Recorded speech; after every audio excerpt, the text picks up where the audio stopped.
বৃন্দাবন যাওয়ার স্বপ্ন অনেক দিনের, সেটাই পূরণ হতে চলেছে। এই মিনি ব্লগটা হচ্ছে 5th মার্চের, যেদিন আমরা সবাই মিলে রওনা দিয়েছিলাম মথুরা বৃন্দাবন যাওয়ার উদ্দেশ্যে। কলকাতা স্টেশন থেকে 1:10 নাগাদ একটা ট্রেন ছাড়ে, সেই ট্রেনটা ধরেই আমরা চলেছিলাম মথুরার উদ্দেশ্যে। আমাদের পাশেই যারা যাচ্ছিল তাদের গুডি আবার গান শোনাচ্ছে, আপনারাও একটু শুনুন।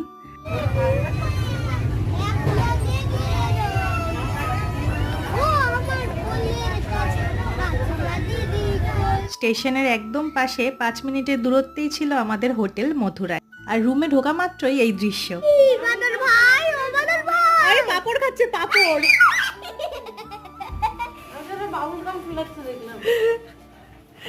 বাচ্চারা তো এই দেখে খুব খুশি হয়ে গেছে। তারপর বিকেল 4টে নাগাদ আমরা রেডি হয়ে বেরিয়ে পড়েছিলাম, যাচ্ছিলাম গোকুল।